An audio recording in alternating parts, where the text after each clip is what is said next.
নমস্কাৰ স্বাগতম জনাইছোঁ মোৰ অন্য এটা ভিডিঅ'লৈ।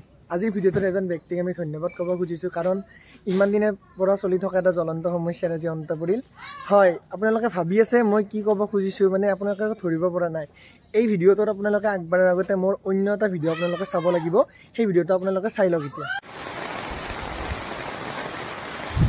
গাইছ, ৰ'দ দিলি ৰ'দে দি থাকে, বৰষুণ দিলি বৰষুণে দি থাকে। অৱশ্যে মই বৰষুণ ভাল পাওঁ, কিন্তু ইমানো ভাল নাপাওঁ যাৰ কাৰণে আমাৰ ৰাস্তাটো ইমানখিনি বেয়া হৈ যায়।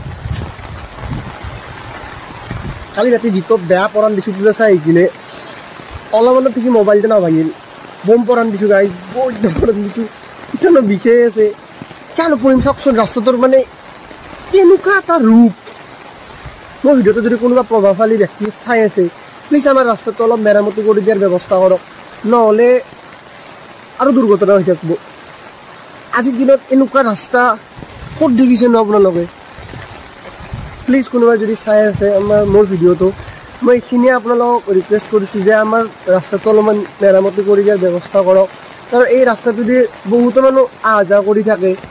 তো আজিৰ পৰা এমাহ আগতে যিটো মই ভিডিঅ' বনাইছিলোঁ, আপোনালোকে চাব পাৰে যে সেই ভিডিঅ'টোত আমাৰ ৰাস্তাটোৰ কেনেকুৱা ধৰণৰ এটা সৌন্দৰ্য ৰূপ হৈছে। বৰ্তমান সেই ৰাস্তাটোত এতিয়া তেনেকুৱা অৱস্থাত নাই। সেই ৰাস্তাটোৰ পুনৰ নিৰ্মাণৰ কাম আৰম্ভ হৈছে, আপোনালোকে চাব পাৰে। আৰু এই ৰাস্তাটো নিৰ্মাণৰ কামৰ দায়িত্ব লৈছে আমাৰ সমষ্টিৰ সন্মানীয় বিধায়ক শ্ৰীযুত হেমন্ত ঠাকুৰে দেৱদেৱে। আমি তেখেতক অশেষ ধন্যবাদ দিব বিচাৰিছোঁ, কাৰণ আমাৰ এই ৰাস্তাটোৰ আজিৰ পৰা বহু বছৰ আগৰ পৰাই এনেকুৱাই ৰূপ হৈ আছিল, আৰু এই ৰাস্তাটোৰ দুখন গাঁও সংযোগ হৈ আছে, আৰু বহুদিনৰ পৰা এই ৰাস্তাটোৰ পৰা চলাচল বিকল হৈ পৰিছে। আমাৰো অহা দিগদাৰ হৈছে, তথাপিও মানে কেনেবাকৈ নহয় কেনেবাকৈ আমি চলি আছোঁ। তো আমি মোৰ লগতে আমাৰ এই ৰাস্তাটোৰ দাঁতি কাষৰীয়া মানুহখিনিয়ে আপোনাক অশেষ ধন্যবাদ দিব বিচাৰিছে। ছাৰ, সঁচাকৈ ধন্যবাদ জনাইছোঁ আপোনাক। ৰাস্তাটোৰ পুনৰ নিৰ্মাণৰ কাম আপুনি আৰম্ভ কৰি দিয়াৰ বাবে ধন্যবাদ।